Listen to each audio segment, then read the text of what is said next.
Welcome to Washington Today on C-SPAN Radio for Tuesday, January 20th, 2026. President Donald Trump holds a news conference at the White House on the first anniversary of his second term inauguration, highlighting what he sees as accomplishments over the past year, domestic and foreign, and getting reporters' questions about his threat to impose tariffs on European countries opposing his desire for the U.S. to acquire Greenland. He says we're going to work something out. All this as President Trump travels tonight to the World Economic Forum in Davos, Switzerland, where he'll meet with leaders of many of those European countries. House Speaker Mike Johnson gives a speech before the British Parliament in London celebrating U.S.-U.K. friendship as America marks its 250th birthday, but the speech is overshadowed by the rift over Greenland. We'll talk about it with C-SPAN's Westminster correspondent Peter Knowles. New Jersey Governor Mikie Sherrill is inaugurated and compares President Trump to Great Britain's King George III during the American Revolution. Plus, the latest from the federal immigration operations in Minneapolis that have led to weeks of protests, and the U.S. Supreme Court hears a case challenging a Hawaii law that bans people from bringing firearms on private property open to the public without permission from the property owner. Associated Press writing that President Donald Trump's pledges to provoke a sweeping tariff fight with Europe to get his way in taking control of Greenland has left many of America's closest allies warning of a rupture with Washington that would shatter the NATO alliance that had once seemed unshakable. The European Union's top official on Tuesday called Trump's planned new tariffs over Greenland a mistake and questioned Trump's trustworthiness. French President Emmanuel Macron said the EU would retaliate against its long-standing ally by deploying one of its most powerful economic tools, known colloquially as a trade bazooka.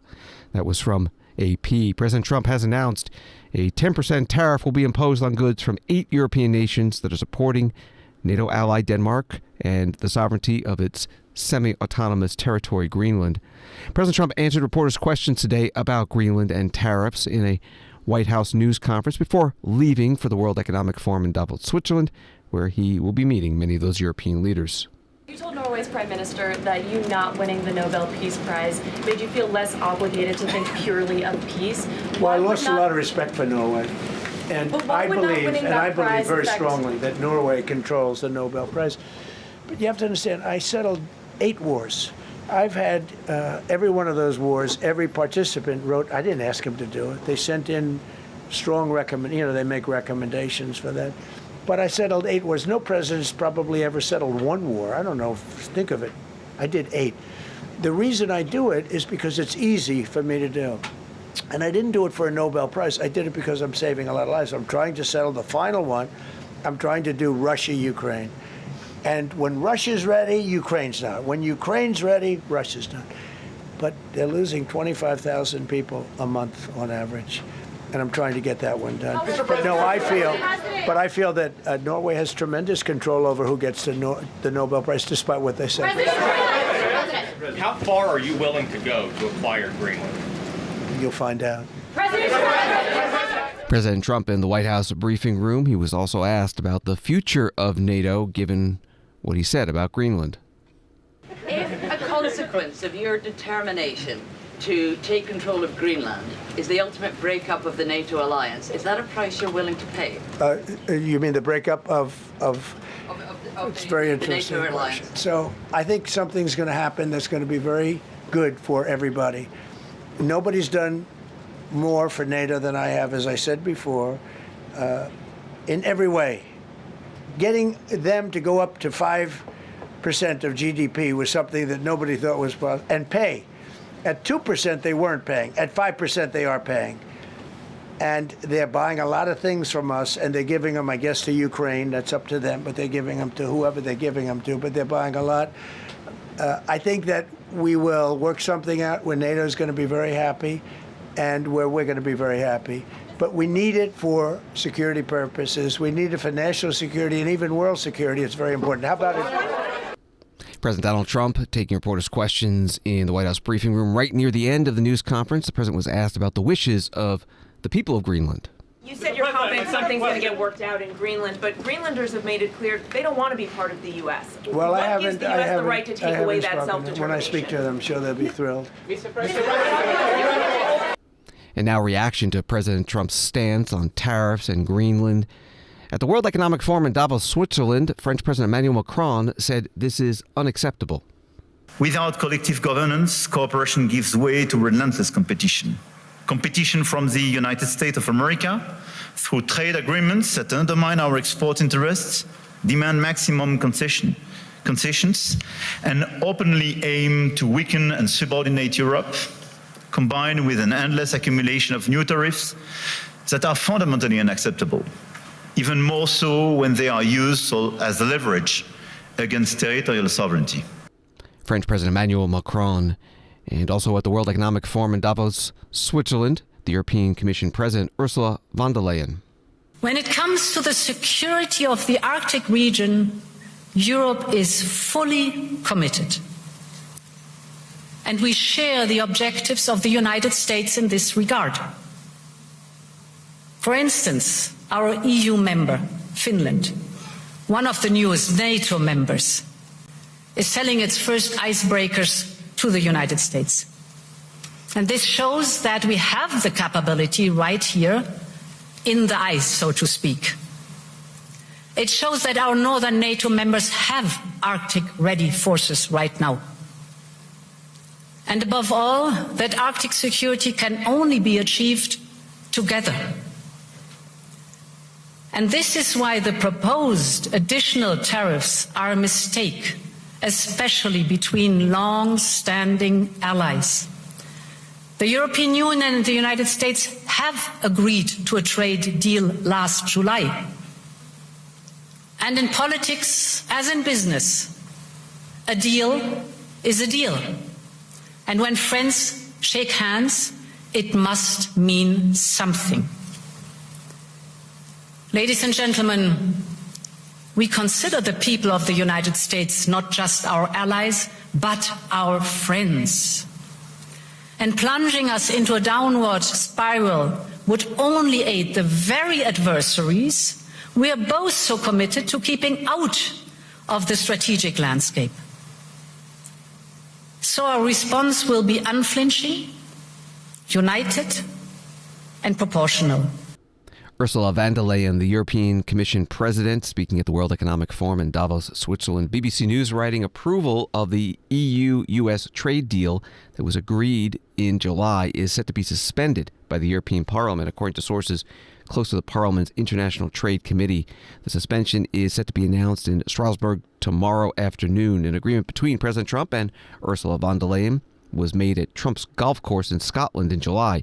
It lowered U.S. tariffs on all its imports from the EU to 15%, which was seen as a good deal at the time, given Trump had been threatening 30% import taxes. However, the deal needs approval from the European Parliament, but the International Trade Committee hasn't finished scrutinizing it yet. That was from BBC News. The Prime Minister of NATO member Canada, Mark Carney, also pledged at the World Economic Forum support for Denmark and Greenland remaining free from U.S. ownership. On Arctic sovereignty, we stand firmly with Greenland and Denmark and fully support their unique right to determine Greenland's future. When Mark Carney sat down for a Q&A session, he was asked about President Trump's rationale for the U.S. needing to own Greenland. And when President Trump says, Greenland's under threat from Russia, even from China, is that for real? I would say that there are threats. Russia is without question a threat in the Arctic, without question. Russia does lots of horrible things, and I'll take the opportunity to condemn their unjustified and horrific assault on Ukraine, almost at its fourth year. They are a real threat in the Arctic, one against we need to protect, which is why we have 364 5-day air, sea, and land presence. It's why we're adding to our submarine fleet, adding to our air fighter fleet, why we're building out over-the-horizon radar to protect from Russian missile threats and others, and why we will work with our NATO partners. The threat is more prospective than actual at this stage in terms of actual activity in the Arctic, and we intend to keep it that way. Canadian Prime Minister Mark Carney at the World Economic Forum in Switzerland. Just after midnight into Tuesday morning, President Trump posted on his Truth Social account an altered image of a meeting he had with NATO leaders in the Oval Office. And in the background, a map of North and South America with a graphic of the U.S. flag covering Canada, Greenland, and Venezuela. This is Washington Today. Fox News writing, U.S. House Speaker Mike Johnson addressed Britain's Parliament on Tuesday, telling them that he had come to calm the waters as tensions between Washington and its European allies have intensified in recent weeks for President Donald Trump's push to acquire Greenland. Johnson's address, the first ever delivered by a sitting U.S. House Speaker to the British Parliament, came on the eve of the United States' 250th anniversary and against a backdrop of strain in transatlantic relations, including Trump's sharp criticism of U.K. Prime Minister Keir Starmer hours earlier over a deal involving the Chagos Islands. That was from Fox News. Speaker Johnson was introduced by the British House of Commons Speaker, Lindsay Hoyle. The UK and the US share a unique defence bond forged in history, from standing shoulder to shoulder in 2 world wars, fighting together in Korea, the Gulf and Afghanistan as well. This enduring partnership underpins NATO and remains the cornerstone of our collective security. I commend the US support for Ukraine and the efforts to secure its own constitutional future and everlasting peace.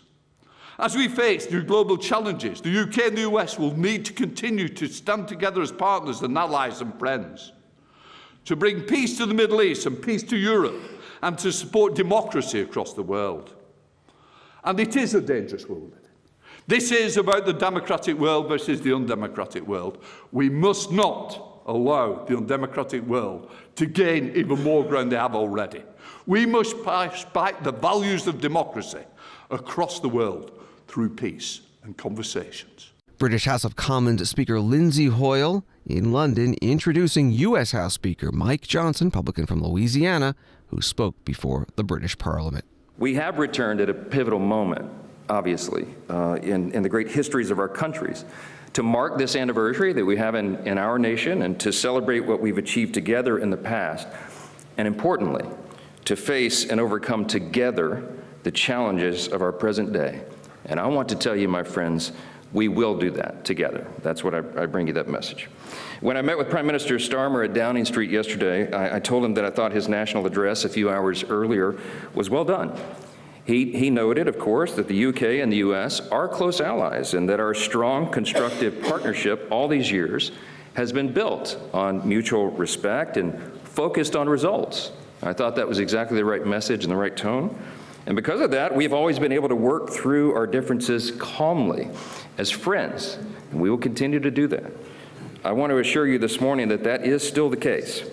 I spoke to President Trump at length yesterday, and I told him that I really felt that my mission here, even though we planned this back in the fall, we didn't know how the events would develop over the last few days.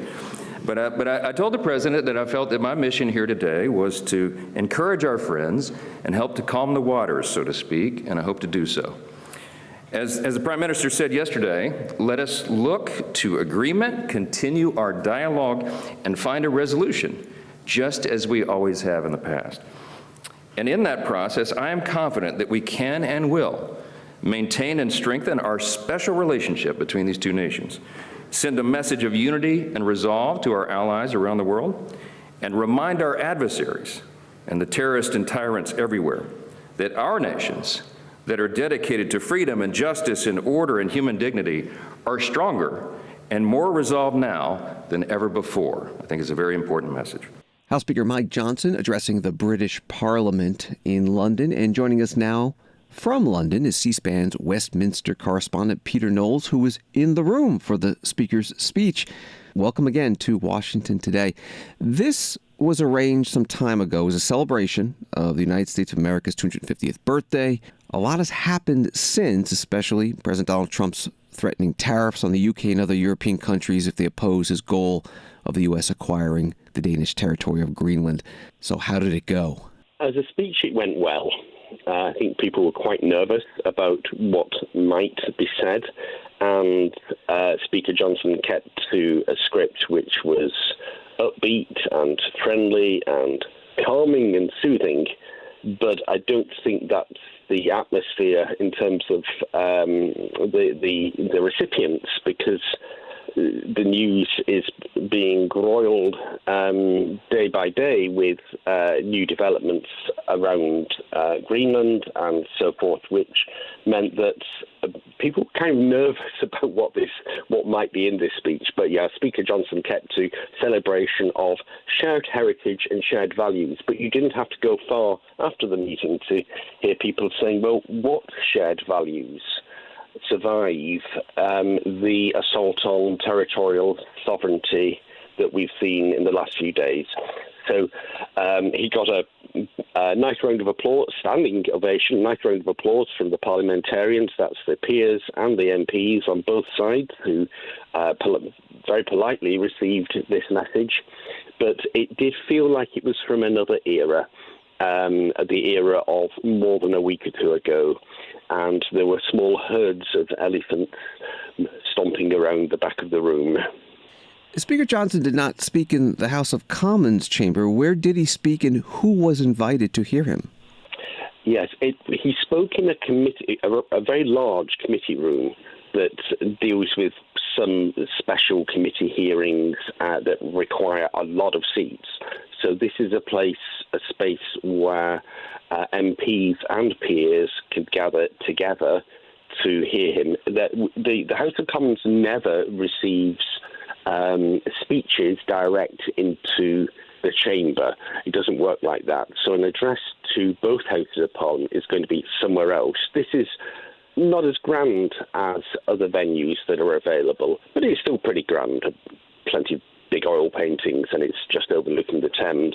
And there were around about 70 MPs and 70 peers, and it included some very distinguished characters. George Robertson, who is in the House of Lords, is a former Secretary General of NATO. So there was a former Foreign Secretary and so forth. So it was a distinguished audience that were politely listening. Speaker Johnson has been on this visit for a couple of days. What else has he been doing, and how has he been received by the public, by the media? The media haven't particularly picked up on it, to be honest. He's Prime Minister's met the Speaker of the House, which of course is a non-political, apolitical role here. So the language doesn't help us, because Speaker means two utterly different things in our different legislatures. But to be honest, the news agenda here is completely dominated by what President Trump has been saying and what he's been writing on social media, and that rather overwhelms anything else. We're speaking with Peter Knowles, C-SPAN's Westminster correspondent in London. After President Trump's state visit to the United Kingdom last year, King Charles was invited to visit the U.S. this year. Is that still on? It's a very good question. We've all been expecting an announcement to that effect for the celebrations of the 250th. But bear in mind that it is the Kingdom of Denmark that is under threat of appropriation by one means or another, that King Charles is the King of Canada. That's a formula you don't often hear, but that is who he is. He's King of Canada. Given that I've just seen the post on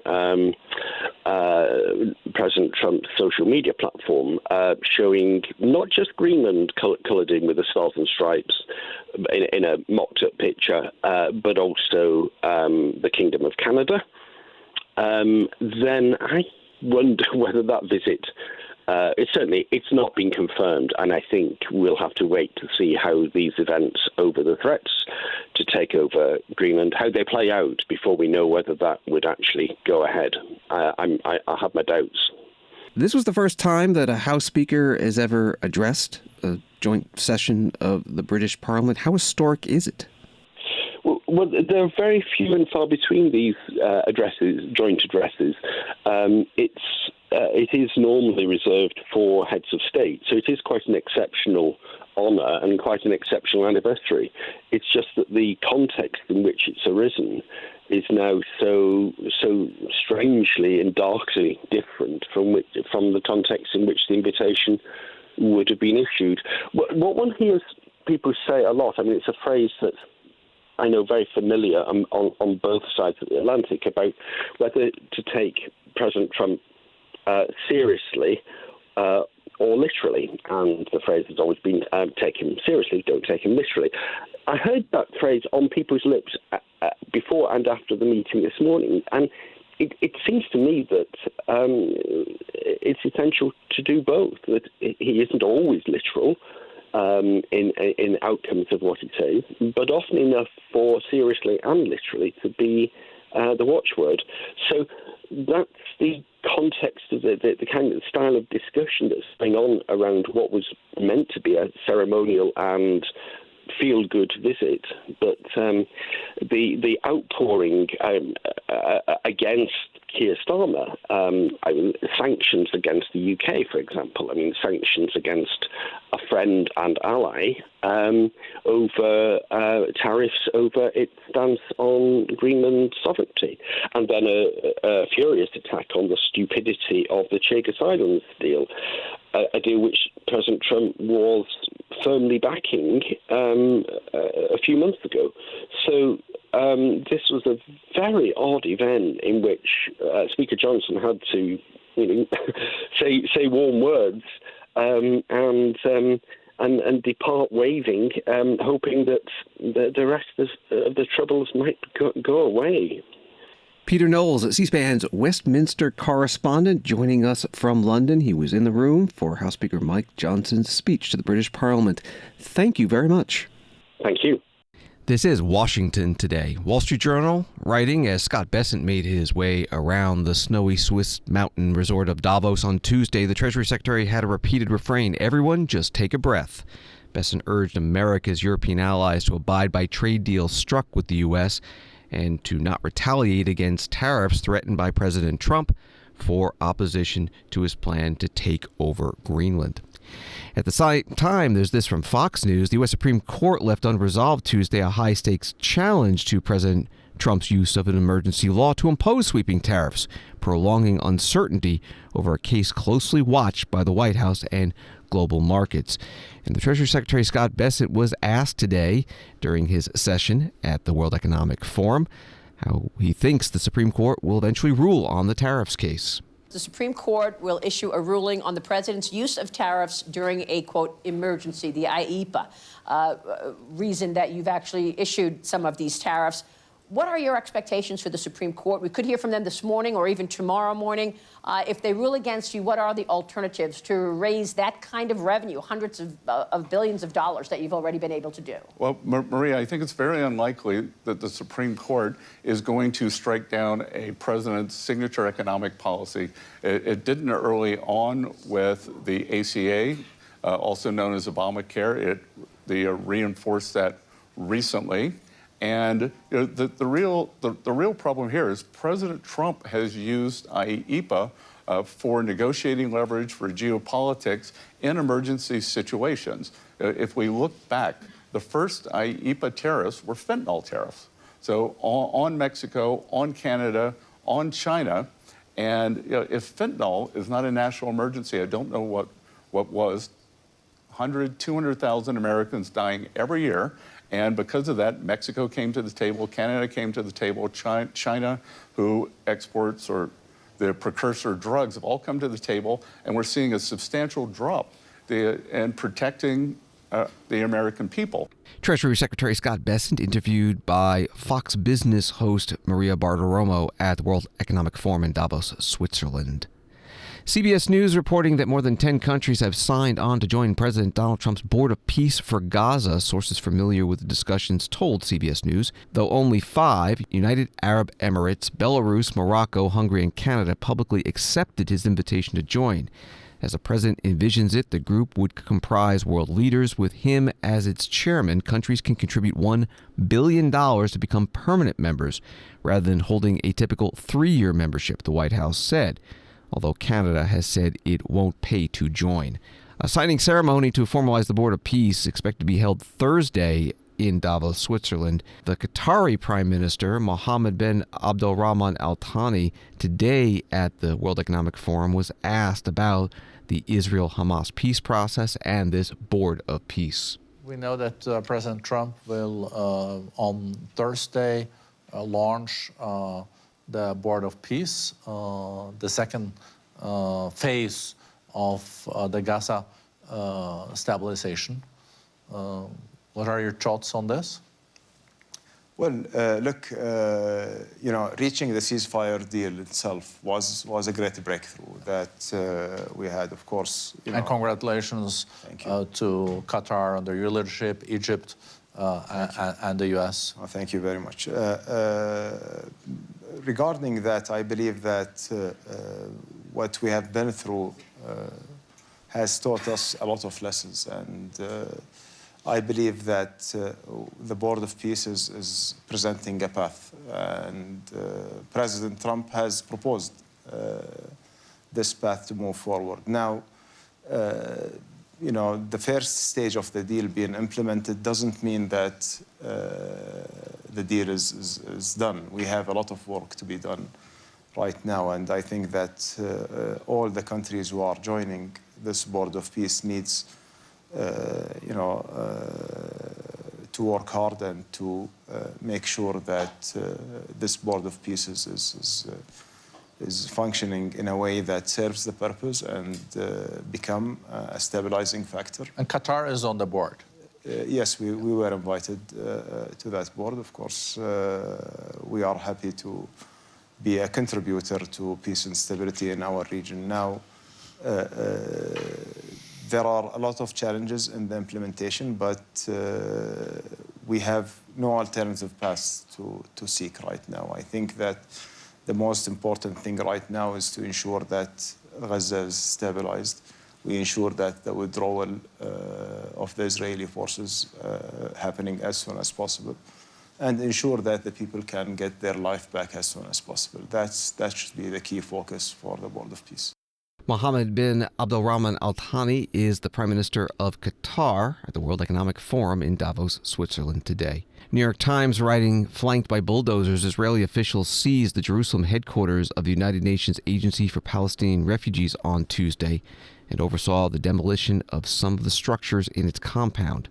The move further escalates Israel's crackdown on the UN Relief and Works Agency, generally known by its acronym UNRWA, from the New York Times. Washington Today continues in a moment. Hello, political junkies. Searching for new and original political stories without political bias? Well, search no more, because, wow, does C-SPAN have just the place for you? The new Extreme Wortman podcast. Every week, hear compelling clips straight from the C-SPAN archives. Iconic, obscure, and everything in between. Inspired by real-life events happening right now. Find Extreme Wortman wherever you get podcasts.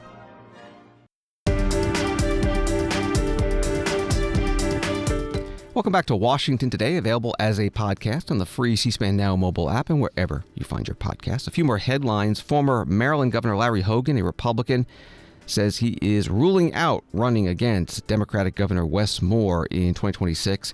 Hogan writing, "It was an honor to serve, but it's time to look forward, not back. The fight for Maryland and America's future does not belong to any one person or any one party. It belongs to the people." From the Washington Post, Congresswoman Julia Letlow said Tuesday she would run for Senate in Louisiana after President Donald Trump urged her to challenge Senator Bill Cassidy in the Republican primary. Letlow announced her campaign in a video after speaking of her plans at a Tuesday breakfast hosted by the Greater Baton Rouge Business Report. The video does not mention Cassidy by name, but implicitly criticizes him for not being conservative enough.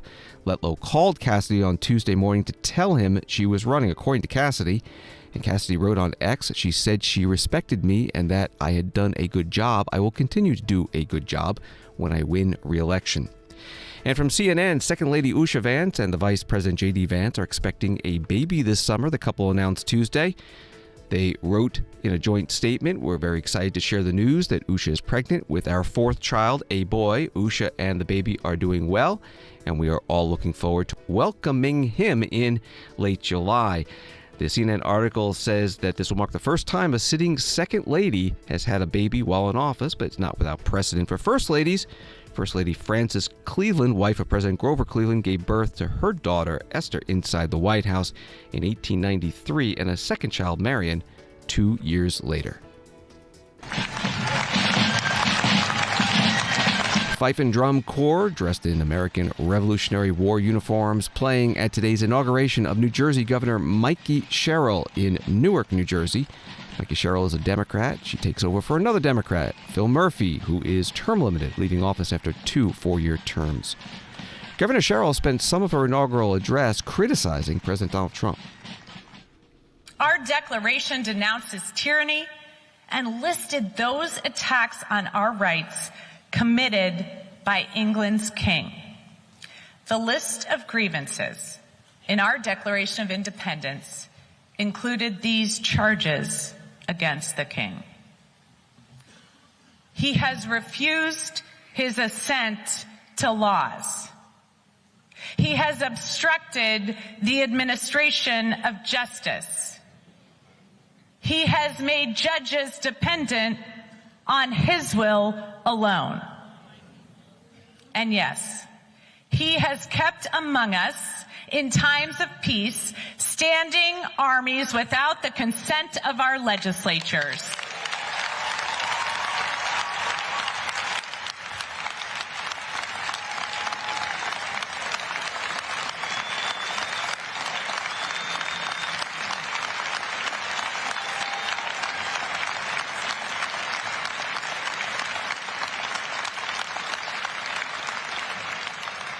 And this election proved that the people of New Jersey recognize the parallels. That we see a president illegally usurping power, unconstitutionally enacting a tariff regime to make billions for himself and his family while everyone else sees their costs go higher. Here, we demand people in public service actually serve the public instead of buying themselves planes and cars and extorting money.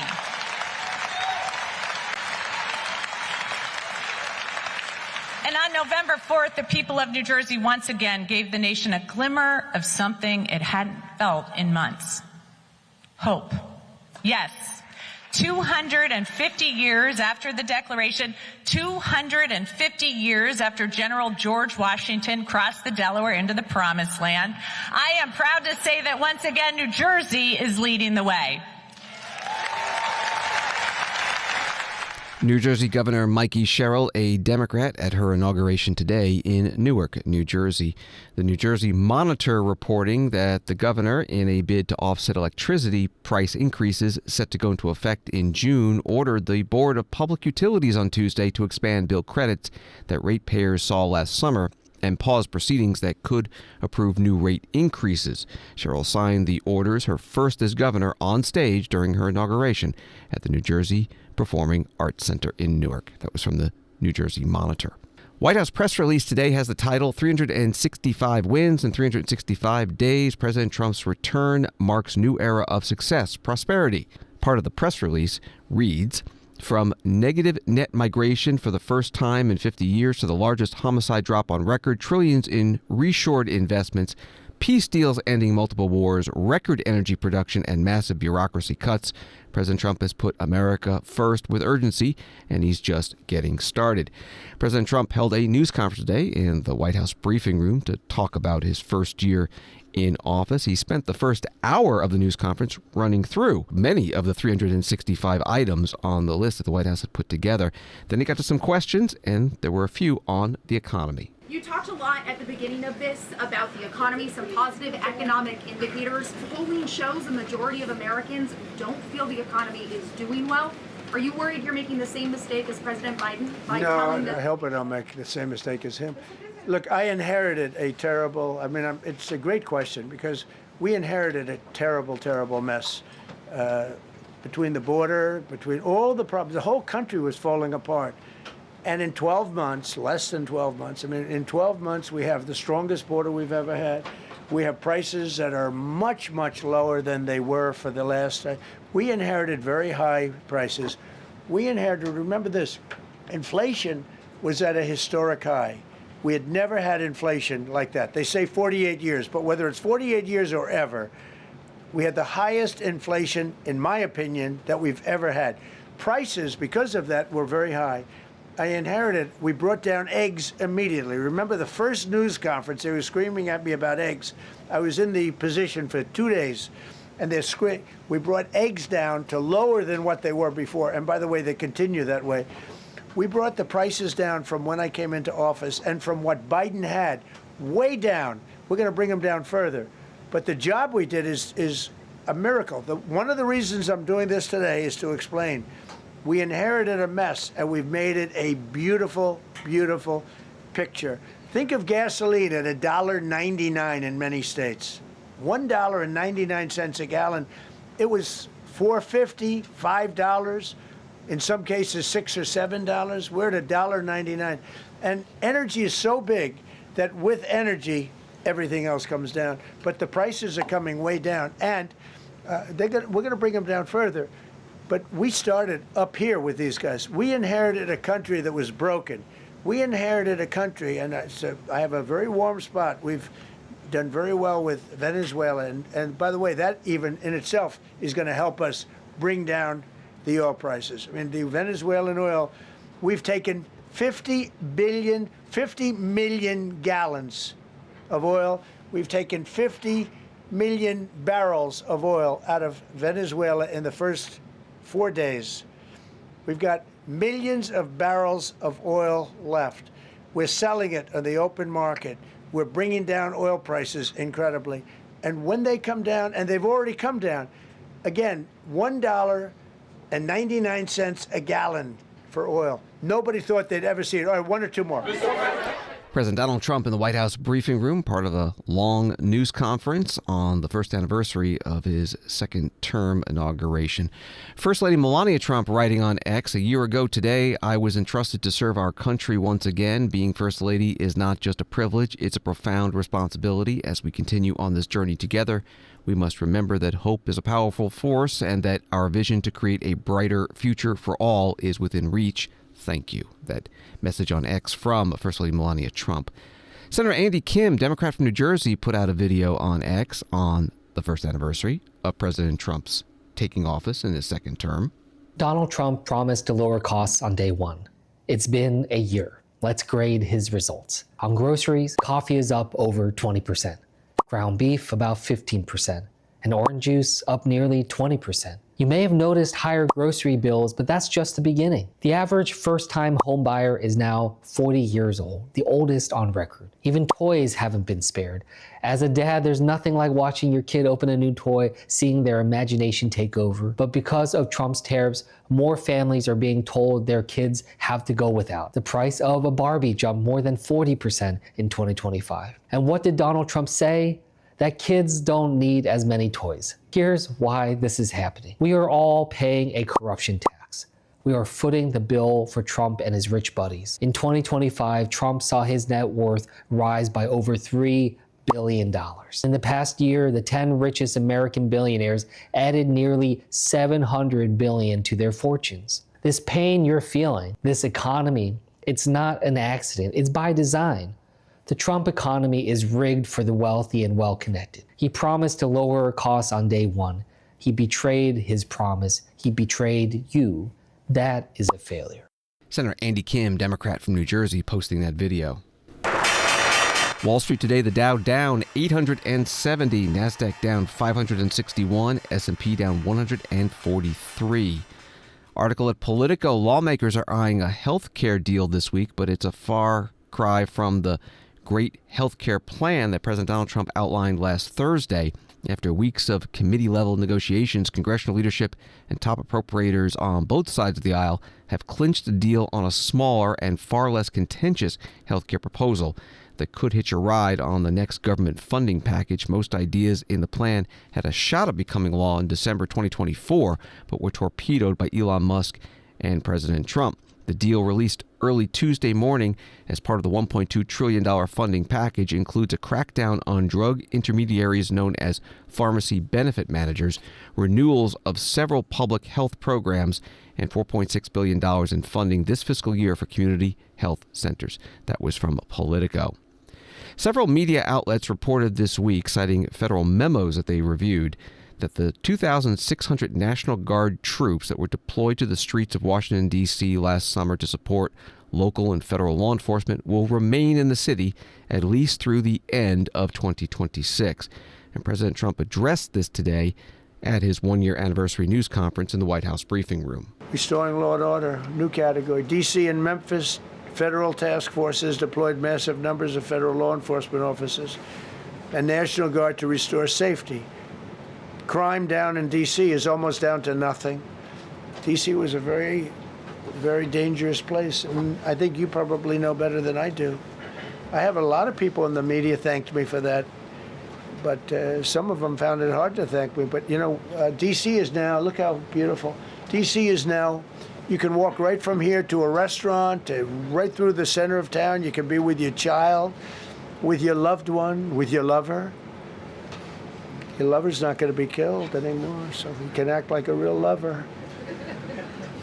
But you can walk right through the middle of the town, and D.C. is beautiful again too. You notice we took all the fences down, almost all. The rest are coming down. We got the graffiti all off. National Guard's been amazing. You know, we didn't tell them to do that. That's not their job description. But they were picking up garbage and everything. They were great.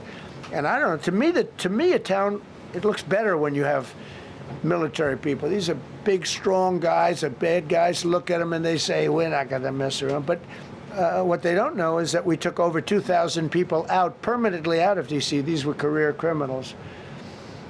But I feel much better seeing those people there. I went in a couple of times and had dinner in D.C. I walked right down the middle of the street. I felt very safe. A year ago, I couldn't have done that. I would have been crazy to have done that. President Trump in the White House briefing room.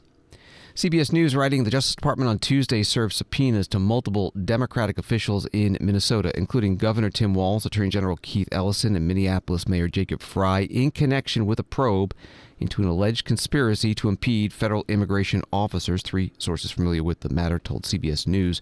The subpoenas represent a significant escalation between the Justice Department and Minnesota officials who have clashed over the Trump administration's intense crackdown against immigrants living in the state illegally. Reporting from CBS News, Border Patrol Commander-at-Large Greg Bovino held a news conference today in Minneapolis about immigration enforcement operations and spoke to this. Leaders like Tim Walz or Mayor Frey have relied on heated rhetoric and accusations that distract from the facts. The facts are that federal agents are arresting murderers, rapists, child predators, cartel-connected criminals, and other individuals who pose a real danger to the people of Minneapolis. As these operations began and since, there have been constant attempts to interfere with lawful enforcement of our nation's Title VIII immigration laws here in Minneapolis. Officers have been violently and aggressively assaulted, objects have been thrown, and vehicles damaged. Despite that violence, enforcement has continued unabated. Our officers remain professional, focused, courteous, and committed to the mission. That mission, again, being Title VIII immigration enforcement. Greg Bovino, Border Patrol Commander-at-Large, at a news conference today in Minneapolis, along with the U.S. Immigration and Customs Enforcement, or ICE, Executive Associate Director of Enforcement and Removal Operations, Marcos Charles. Another CBS article, the Department of Justice said Sunday it's investigating a group of protesters in Minnesota who disrupted services at a church where a local official with U.S. Immigration and Customs Enforcement apparently serves as a pastor. Attorney General of Minnesota Keith Ellison, a Democrat, was interviewed on CNN Monday night and answered a question on this subject. I'm wondering if you have any frustration that this happened in a church. And look, I know the protesters say that one of the pastors was an ICE official, and DHS has not confirmed or denied that, right? So you would think if it weren't true, they would have denied it. But, you know, we don't know. They haven't said. But obviously the optics of going into a place of worship are not necessarily great. Does it frustrate you that it happened this way? Look, here's what frustrates me. Over 3,000 ICE agents escalating into our state, a threatened 1,500 active duty military soldiers. That's what frustrates me. This situation is 100% because of Operation Metro Surge. This escalation, unjustified, irrational, unconstitutional, is why this is happening. I urge all people to obey the law, to try to do everything they can to not be provoked. But the reality, he's trying to provoke us. And, you know, I wasn't there. I don't know what happened. I can only tell you that the president is causing all of this. If he de-escalated and actually got into a conversation with local officials here, we actually talked about, you know, how to enforce all laws, that would change things dramatically. But that's not what we're getting.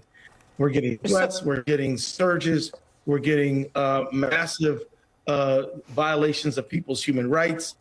And as a result of that, some people are expressing themselves in ways that are out of the normal, you know? Yeah. And so I'll leave it right there. Attorney General of Minnesota, Democrat Keith Ellison, on CNN Monday night. He said today in a written statement that he would not run for Minnesota governor now that Governor Tim Walz has dropped out of that race, but instead would seek another term as Attorney General. He mentioned that people had asked whether he would consider running for governor. Ellison's campaign putting out a statement. Walter Mondale once told me that out of all the jobs he had in his career, serving as the Attorney General of Minnesota was the best he ever had. I feel the same way. The office has given me the legal authority to take on powerful interests on behalf of Minnesotans, all in the name of the mission that I built my career on, afford your life. That was a statement from Keith Ellison's campaign. Now, a Supreme Court case heard today. Forbes writing the court could strike down Hawaii's law that bans concealed firearms on private property when the owner doesn't expressly allow it. Justices signaled during oral arguments Tuesday, potentially marking the court's latest rollback of gun control laws, as its conservative justices have repeatedly bolstered the Second Amendment. Justices heard oral arguments Tuesday in Wolford v. Lopez, a case over the legality of Hawaii's so-called vampire rule that bars people from carrying concealed handguns on private property that's open to the public unless the property owner grants permission. Gun rights advocates challenged the law, arguing it infringes on their Second Amendment rights, and that a previous Supreme Court ruling, which says any gun restrictions must be in line with historical tradition and how firearms were regulated during the U.S. founding, should nullify Hawaii's law. Key conservative justices on the court signaled they were wary of Hawaii's law and its legality, with Justice Brett Kavanaugh saying he just didn't see the kind of broad tradition here that's required for a gun control law to be permissible. Some of the reporting from Forbes. And here is some of the oral argument. Chief Justice John Roberts questioning Neil Katyal, attorney for Hawaii. One of the motivating concerns, and you can see it in our decisions under the Second Amendment, is that it is a disfavored right. And it strikes me that one of the things that your side of the case has to come to grips with is that it is a very clear constitutional right under the First Amendment. If I, for example, as a candidate for office, want to walk up to your door on private property and knock on the door and say, here, give me your vote, that's exercising the First Amendment right. But you say that it's different when it comes to the Second Amendment, that you can walk up. So when the candidate wants to walk up and he's carrying a gun, what exactly is the basis for the distinction? Because part of, again, what our precedents talk about in this area is that the Second Amendment has been treated as a sort of, a second level right. And that's one area where given this law, I don't really see the basis for the distinction. So we totally agree the Second Amendment is no disfavored right. At the same time, there are rules about the Second Amendment, I think rules that this court laid down in Bruin, in which you've said the relevant question is whether or not the scope of the Second Amendment's text as informed by history would say that there is a violation of the right. With the First Amendment, you've got burden tests and all sorts of stuff that this court disclaimed in Bruin at page 22. And so it's just going to apply somewhat differently. But our fundamental point to you is, yes, this is a law that which traces back to the founding with other laws like New Jersey in 1721 and 1771, laws that basically said, look, when you're bringing guns onto property, even property open to the public, that states are free to flip the default rules. Indeed, that is what happened, going back all the way to those early examples. And my friend on the other side is, I think, selectively reading those to say, the Solicitor General is saying, these laws are just about poaching and the like. Absolutely not. They have no answer to what we said in our red brief, which is that these laws dealt with improved lands, and improved lands were, as Professor Hertog says, stores, seed stores, and things like that. Attorney Neil Katyal at today's Supreme Court oral argument. Wolford v. Lopez is the case. The questions from Chief Justice John Roberts. Justice Sonia Sotomayor asked another attorney arguing today, Alan Beck. He represented the challengers to the Hawaii law about firearm traditions in that state. In Hawaii for 200 years, there's been no custom of carrying weapons, correct? Up until Bruin and Heller. Up until Bruin, you could not get a license to carry a firearm, Your Honor. So 78% of Hawaii residents and 64% of Hawaii gun owners do not think that loaded concealed weapons should be allowed into businesses at all, correct? I'm unaware of that statistic, Your Honor. I wasn't aware of your 96% number either. Nothing about Hawaii's customs, tradition, or culture creates an expectation that the general public carries guns wherever they go, correct? Hawaii is part of the United States, and as part of the United States, our national tradition is that people are allowed to carry on private property that's open to the public. This law is not banning you from doing that. It's just requiring you to get the owner's permission, correct? And here, the law has always been that you had an implied right to enter onto Not in Hawaii. Hawaii is part of the United States, Your Honor, and but if it's a local custom that controls. It's not a local custom that controls. It is the where custom. else in the law have we permitted local custom to create a constitutionally protected right? Bruin was very clear here that we're dealing with our national tradition, Your Honor, is not local custom that controls in this area of law. Attorney Alan Beck at today's Supreme Court oral argument. Wolford v. Lopez. Questions from Sonia Sotomayor, an Associate Justice. At issue is whether Hawaii's law that requires express authorization, verbal or written, with clear and conspicuous signage to bring a handgun onto private property open to the public violates the Second Amendment to the Constitution. A Reuters article on today's case notes that 4 other U.S. states have similar laws, and that a decision from the Supreme Court expected at the end of the term in June. CNN writing that NTSB Chair Jennifer Homendy gave reporters a tour of the agency's Materials and Recorders Laboratory today ahead of next week's board meeting on the Ronald Reagan Washington National Airport mid-air collision. And she said the NTSB's core value is transparency, and we want to open up our doors for you to see what we do. One of the reporters asked about the public helping. Chair, you kind of mentioned this a little bit, but I'm curious if you could talk about how, if at all, AI and the prevalence of computer-generated images has prevented or hampered. Do you guys receive reports that are sometimes wrong or you just get images that are false? Remember. Yes. Sorry. No, do you want to finish? Please. Yeah. Yes, we do receive videos and photos that are not from that accident scene often. We have a team that goes through those and speaks with our investigators. I can think of, if you remember, the Kobe Bryant, Calabasas. There was a helicopter crash that was replay it over social media over and over again, and it actually wasn't even that accident at all. And that, for us, is a waste of time for our folks, because then they're still combing through a number of other pieces of evidence, and certainly videos and photos. But sometimes they're very helpful.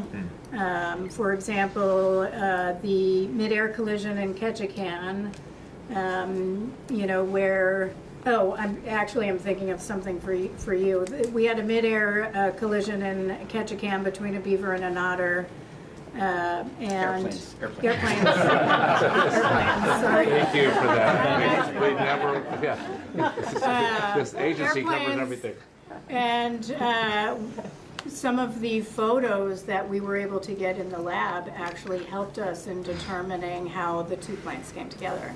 But on your AI question, it's, I have seen more and more these AI videos that come out, and a bunch of, you've got podcasters and bloggers and you name it, and they give every theory possible, which leads people down a path that can be very wrong.